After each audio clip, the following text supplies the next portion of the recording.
안녕하세요, 연두빛 가족 여러분.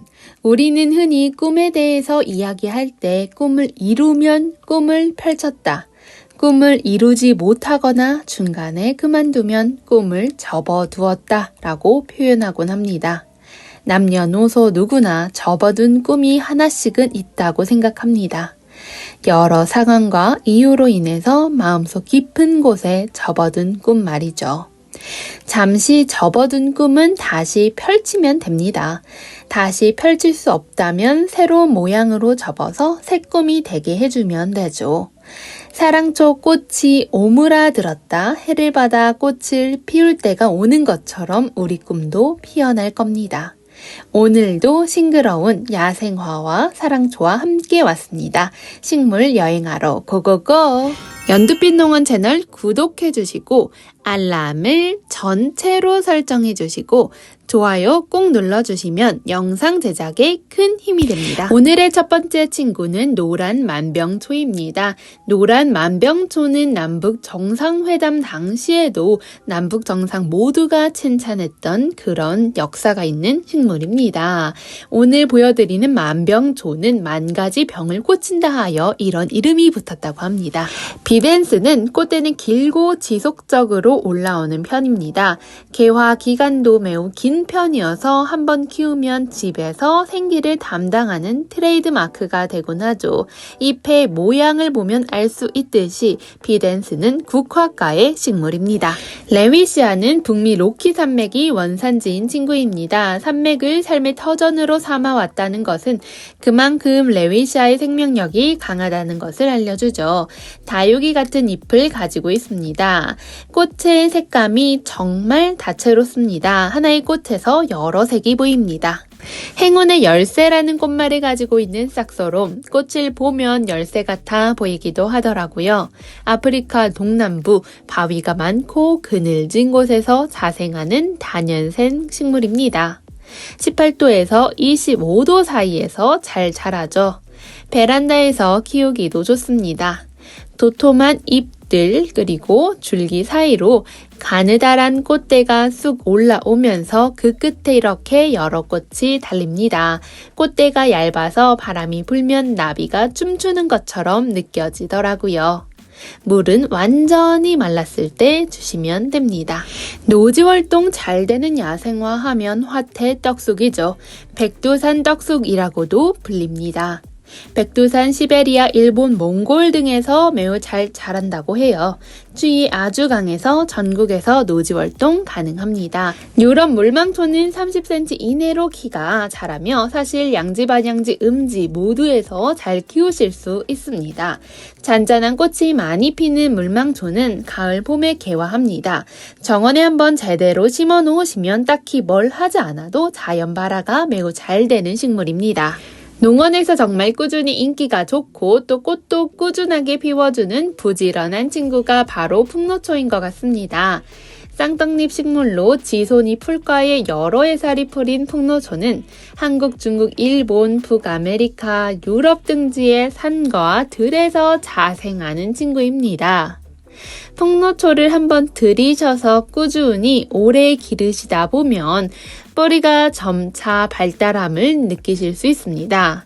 이런 경우에는 근상 형태로도 키우실 수 있습니다. 근상이라 하면 뿌리를 약간 지상부로 올려 심는 방법을 의미하죠. 또 근처에 돌도 올려주시고 혹은 화분을 분갈이 해주시면서 키우면 근사한 모습도 감상이 가능합니다. 이름이 귀엽고 신기하죠? 뱀무 중에 주황색 꽃을 피운다고 하여 주황뱀무라는 이름이 붙었습니다. 뱀무의 큰 특징은 내한성이죠. 추위에 매우 잘 견뎌서 전국 어디서나 주황색의 꽃을 보실 수 있습니다. 마당에서 키우시는 분들을 본 적 있는데 피고 치고를 반복하면서 가을 내에 깊은 주황빛을 감상하시더라고요. 겨울, 여름 꽃의 색깔이 미묘하게 달라집니다. 이러한 미묘한 차이를 느끼는 게 이 꽃을 키우는 재미인 것 같습니다. 켄트마이조는 연한 연두빛의 꽃이 피어납니다. 단정하고 고풍스러운 꽃이 눈을 사로잡곤 하죠. 미나리, 아제비과의 식물입니다.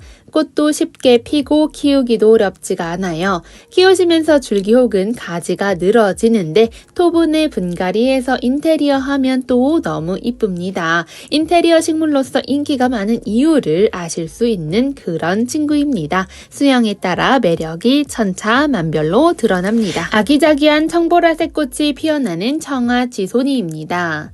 희귀하고 강인한 야생화만의 매력이 잘 드러나죠. 자랄 때 수영과 식물의 선이 환폭의 그림처럼 느껴지는 친구입니다. 잎은 다음과 같이 생겼습니다. 지금보다 키가 수직으로 더 커지면서 자라나게 됩니다. 수영을 한 번 더 보여드릴게요. 이렇게 예쁘게 늘어지는 수영을 눈으로 확인하실 수 있습니다. 개나리 자스민은 캐롤라이나 자스민이라고도 불립니다. 감탕나무과의 식물이죠. 중남미가 원산지인 친구입니다. 잎과 꽃이 모두 화사하게 예뻐서 키우기가 어렵지 않습니다. 오늘 보여드리는 식물들은 전반적으로 관리가 다 쉬운 친구들입니다. 청아쑥보쟁이는 제가 선물로 받고 싶었던 친구였습니다. 청보라색 색감이 상쾌하고 시원한 느낌을 주는 친구죠. 국화과 중에 꽃이 늦게 피고 오래가는 친구입니다. 추위 역시 강하죠. 흔히 가을의 마지막을 장식한다는 말이 있을 정도로 꽃이 늦게까지 피어납니다. 기다림과 인내라는 꽃말이 있습니다. 구절초 역시 국화과의 식물입니다. 농원에는 3가지 색상이 있습니다. 하얀색, 진분홍색, 노란색 이렇게 3가지가 있네요. 뿌리는 옆으로 길게 뻗으면서 번식하는 특징을 가지고 있습니다. 국화는 도톰하고 풍성한 느낌이 있는 반면 구절초는 꽃대도 유려하고 바람에 하늘하늘거려서 청초하다는 느낌을 가지고 있죠. 구절초는 예로부터 꽃을 따다 말려두어서 베개 속에 넣어두고 두통을 치료하는 데 쓰였다고 합니다. 덤으로 좋은 향 덕분에 잠도 잘 잤다고 하네요. 다음 친구 운남소곡입니다. 생명력이 강하죠. 병충해, 하엽 모두 강합니다. 때문에 노지의 정원에 많이 키우시는 친구입니다.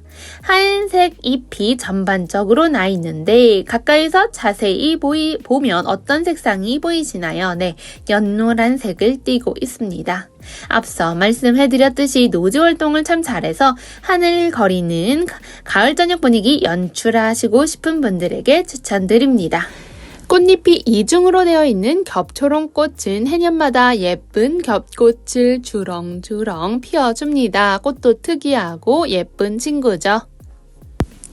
쌀이 친구들은 색감이 정말 다양하죠. 보라쌀이는 많이 들어보시고 보셨을 것 같은데 그 외에도 다양한 꽃색을 가지고 있습니다. 농원에는 하양색, 자색, 분홍, 보카시, 쌀이 등이 있습니다.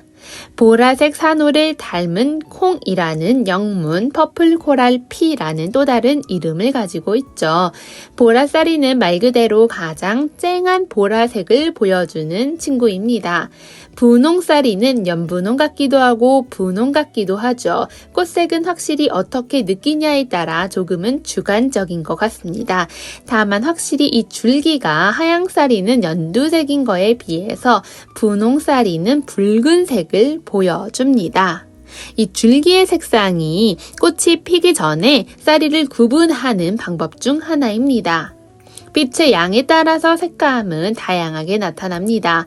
햇빛이 많이 들어오는 곳에서 키우시면 잎색이 조금 더 연두빛을 보여줄 거고 조금 더 그늘진 곳에서 쌀이를 키우시게 되면 짙은 초록색 잎을 보여주기도 합니다. 여러 색의 쌀이를 함께 키우면 다양한 색감을 보는 즐거움이 배가 되는 것 같습니다. 쌀이 남은 꽃은 수영이 자라면서 늘어지는 모습이 예쁘고 덩쿨을 이루면서 성장하기 때문에 줄기와 형형색색의 꽃들을 감상하기 좋은 식물입니다. 다음 친구는 크리스마스 로즈입니다. 헬레보르스라고도 불리는 친구죠. 이렇게 10cm 포트에 담겨 있습니다. 혹꽃, 겹꽃, 그리고 그 중간인 반겹꽃으로 나눌 수 있습니다. 하얀색 계열의 꽃들은 보통 늦겨울이나 초겨울 시기에 꽃이 피어나기 시작하고 빨간색 계열의 꽃은 이른 봄에 개화를 하게 됩니다. 크리스마스 로즈를 화분에 식재하실 때에는 조금 빽빽하게 심으셔도 됩니다. 자라면 키우면서 퍼지는 속도가 느린 편이기 때문에 크리스마스 로즈가 비좁다고 느끼지 않습니다. 비옥한 상토를 좋아하고 거름기가 있는 흙을 좋아합니다. 화분을 심는 경우 너무 뜨거우면 그늘에 옮겨주시면 되고 너무 추우면 햇빛을 보게 해주시면서 키워주시면 됩니다. 마당이나 노지에 심는 경우 역시 빽빽하게 심으셔도 되는데 심는 장소는 통풍이 잘 되고 직사광선을 받지 않는 반그늘 정도가 좋습니다. 즉 겨울에 잎이 떨어지는 나무 밑에 심으면 좋더라고요. 여름에는 무성한 잎으로 그늘을 만들어주고 겨울에는 잎이 떨어져서 햇살을 받게 해주는 그런 환경이 좋습니다. 크리스마스 로즈는 개화를 할 때까지 시간이 긴 친구죠. 보통 1년 첫 해에 개화를 하는 경우는 드물고 2, 3년의 시간이 소요됩니다. 때문에 크리스마스 로즈를 키우시면서 시간은 걸리더라도 예쁜 꽃을 볼 때 그 희열을 기다리시면서 많은 분들이 키워내시더라고요. 아이비 제라륨은 덩쿨성 식물이기 때문에 쭉쭉 뻗어 자랍니다. 예쁜 수영으로 키우고 싶으시다면 순짓기를 해주셔도 좋습니다. 순짓기란 수영이 너무 길어지지 않게 하기 위해서 새순이 나오면 손으로 뚝뚝 떼어주시는 방법이라 생각해 주시면 됩니다.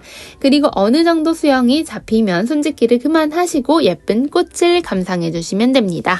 오늘은 사랑초를 처음 키우기 시작하는 분들이 많이 궁금해 하시는 것들을 말씀드려 볼까 합니다. 물론 오랫동안 사랑초를 키우셨던 분들도 있으시겠지만 다시금 사랑초에 대해 생각해 볼 수 있기 때문에 모두에게 좋은 시너지가 될 것 같습니다. 첫 번째 팁은 키우기 시작할 때 이름표를 꼭 적어 주시라고 말씀드리고 싶습니다. 사랑초를 안 키우시는 분은 본 적이 있어도 하나만 키우시는 분은 본 적이 없습니다. 키우다 보면 여러 종의 사랑초를 키우게 되더라고요. 꽃을 다 보고 사랑초는 구근 식물이기 때문에 휴면기에 들어갑니다. 지상부가 마르면서 죽은 것처럼 보이지만 사실은 살아있죠. 하지만 지상부가 말랐기 때문에 어떤 사랑초였는지 구분하기가 매우 힘들어집니다. 그때 구근을 캐는 경우 역시 많아지죠. 다음 해를 위해서 이때도 그물망 같은 곳에 구근을 따로 보관을 해서 내년에 늦여름이나 가을 정도에 심어주게 됩니다. 이때 이름표 없이 보관을 하게 되면 결국 구근이 섞일 수가 있는 거죠. 지금은 꽃이 있는 시기이기 때문에 기억하기 쉬워도 나중에는 까먹을 수 있습니다. 꼭 이름표를 써주시거나 붙여주시기를 추천드립니다. 또 하나의 팁은 흙배합입니다. 아무래도 흙배합에 대해서 많이 궁금해 하시는데 사랑초는 앞서 말씀드렸듯이 구근 식물입니다. 물을 주고 나서 배수가 좋지 않아 물이 고이게 되면 뿌리가 구근이 썩게 됩니다. 때문에 배수가 좋은 흙에 심어 주셔야 합니다. 일반 분갈이용 상토에 펄라이트를 8대 2 정도의 비율로 섞어 주셔도 됩니다. 혹은 펄라이트 대신에 마사나 사냐초를 사용하셔도 됩니다. 상토에도 흔히 펄라이트가 소량으로 섞여 있기 때문에 상토만으로 분갈이를 해주셔도 큰 문제는 없습니다. 하지만 펄라이트 자체가 영양은 없기 때문에 알갱이 비료를 조금씩 섞어 주셔도 좋습니다. 물을 주시다 보면 흙이 패이는 자리가 생기는데 그 자리는 흙으로 다시 채워주시면 됩니다. 다이소 같은 곳에 가셔서 식물 영양제나 액비가 있다면 그것을 물에 희석해 주셔서 소량으로 사용을 해주셔도 되거나 알갱이 영양제를 한두 알, 티스푼으로 한두 알 정도 올려주셔도 돼요. 또 혹시나 진딧물이 생기는 경우가 종종 있으셨다면 첫 번째로 가장 중요한 것은 통풍입니다.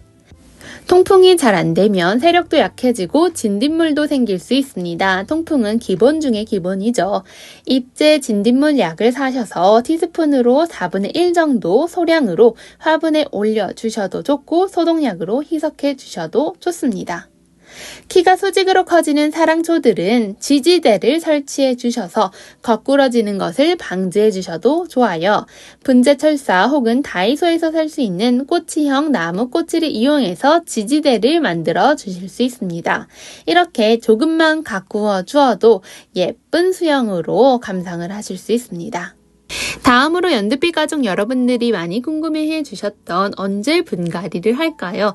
택배로 식물을 받는 경우 바로 분갈이를 해주어도 될까요? 였습니다. 사실 택배로 오고 가면서 식물 친구들도 새로운 환경에 적응할 시간이 필요하겠죠. 3일 정도 후부터는 분갈이를 해도 되는데 보통 1, 2주 후에 하시는 걸 추천을 드립니다. 아니면 혹은 더 성장을 하고 난 후에 하셔도 됩니다. 당장 분갈이를 할 필요 없습니다. 분갈이 하실 때 화분이 너무 큰 걸로 하시진 마시고 지금 같은 사이즈로 유지해 주셔도 됩니다. 성장하면서 조금씩 늘려주셔야 가습이 안 옵니다.